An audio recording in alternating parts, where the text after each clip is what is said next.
Hello, it's hard to believe it's already September. Yeah, I don't know where the summer goes. It seems to get quicker every year, doesn't it? So, welcome back to the autumn. I don't know whether you've got loads and loads of plans for the next term, or whether you're a bit like us, scrabbling around thinking, "Oh my goodness, we've started back and we're not quite sure what we're up to." Yeah, there's always that. However much you've thought ahead and planned, when you get there, there's a sense of urgency and perhaps unpreparedness, which is possibly touches on our theme for this month. And Barry's going to tell you the story of a collective worship that he took before the end of term. Yeah, I was asked to go into a primary school and do collective worship around the idea of transition and moving on in a community school, not a church school. And they're always keen to use Bible stories when we go in and do those things. So I thought I'd use the story of David and Goliath, something the children probably were a little bit familiar with. So I'm got the tallest year 6 out to play Goliath, which he was very excited to be big and scary. And then the smallest year 1 to come and be David.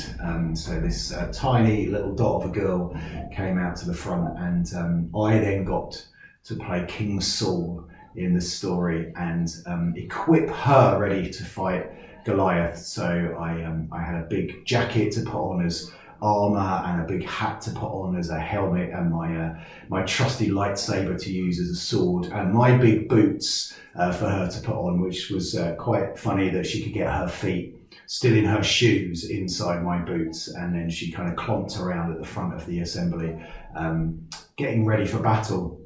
And I said to her, "Do you think you could go and fight Goliath dressed like this?" And she looked at me and said, "Yeah, I think I could give it a go," which was not really the answer that I wanted, but it was quite funny. And then we talked about how she really wasn't going to be able to do anything in all this clobber, and that's how David felt when Saul put the armour on him, that he was kind of overwhelmed and overburdened with all of this stuff, as Saul thought that's what you needed to fight. And David took all of those things off and just used the things that he already had with him, the things that he knew how to use, his slingshot and a couple of stones off the ground. And as we all know, defeated Goliath through doing that. And the message I wanted these children to hear, particularly those year 6s as they were getting ready to go to big school, was that you can just be yourself. You just can go with the things that you've got. You don't have to try to be somebody else. Aspire to be like all these people around you in a good way, but you don't have to act up and put on clothing that doesn't fit for you. Be content to be who you are and who God's made you to be.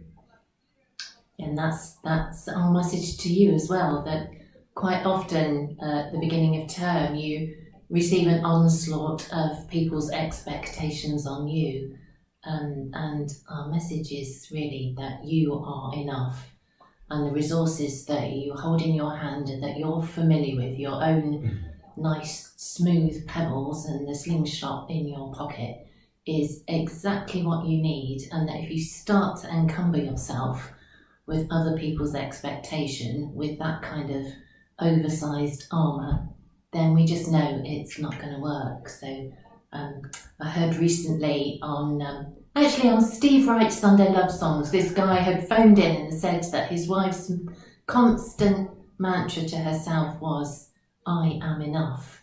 And actually that's a really good message for us to hold for ourselves and on behalf of other people as well, that actually we are enough, and that the Holy Spirit will fully equip us with what we need for these coming weeks and beyond. And if at any time we look around ourselves and think, actually, I do have these tools, and I am fully equipped for what is needed, but actually I'd really like to kind of hone those skills, or maybe I'd like to be able to step up and be able to hold a really good conversation and properly advocate for the children and families and young people that I'm working alongside, then there are always learning opportunities, and we've got some particularly exciting opportunities that we'd like to share with you over the coming months. Yeah, absolutely. So there's a number of different things that you can do. For a start, you can just come and hang out with us. So we run our coffee and catch up sessions all around the diocese. So keep your eyes peeled for those. We try and pop up somewhere close to you at least once a year, and hopefully more often than that as our team grows and our ability to do that grows. And that's a great place to just come and chat with us, but also to be like iron sharpening iron when you meet others that are in children, youth and families work, and you can kind of learn from each other. So those are always great opportunities to do those things. There's some more formalised things happening. We're part of the Growing Faith Foundation, and the Growing Faith Foundation have got a leadership development program that starts in January. So we'd encourage you, if you're thinking about stepping into that kind of more strategic leadership, that's a perfect program to have a look at. So chat to us, shows the expert knows all about those things. If you're maybe just exploring leadership for the first time, or you've got some people around you that you think would be really good to explore leadership, then our friends at One Life run their leadership certificate. That starts in January as well. Most of these things you can do predominantly distance learning, so you don't have to travel great places, and that's a great program to be a part of. We're also still partnering with SWIM if you're looking for a more formalised training and something that might lead on to a degree course, or if you've got a young leader in your midst, or a leader in your midst that you think might benefit from doing a 1 year kind of internship program, then SWIM have all of those programs. And we're also in conversations with CMS about some pioneering training that they're developing that will be either both a specialism in youth work and theology or children's work and theology. So again, a 1 year distance learning course, but something that we're hoping over the coming year we'll be able to develop. So lots and lots of training opportunities for us. And of course, the other thing which we're launching this autumn is our Connect Young Leaders program. So if you've got somebody that's in their teens or up to sort of early 20s that you think has got a real leadership gifting, not necessarily in children and youth work, but that's somebody that you feel God's pointing into leadership in all spheres of life and all aspects of life, then the Connect team are running leadership programs, which are 8-week-long programs. They'll be meeting in the evening.